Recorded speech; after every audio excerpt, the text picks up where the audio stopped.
صرف علم سے نہیں عمل اور ہمت سے آتی ہے۔ یہ 3 راز یاد رکھو، ضرور کامیاب ہوگے۔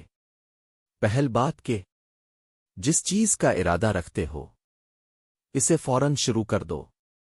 سورہ انشراح میں ہے کہ پس جب تم ایک کام سے فارغ ہو جاؤ تو دوسرے کام میں لگ جاؤ اور اپنے رب ہی کی طرف رغبت رکھو۔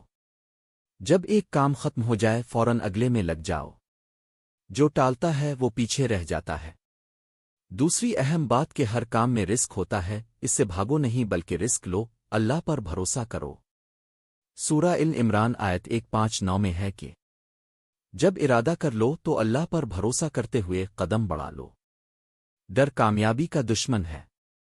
کامیابی کے لیے تیسری اہم بات حوصلہ کبھی مت ہارو، ہار کر بھی جیت ممکن ہے۔ اللہ تعالی سورہ زمر آیت 53 میں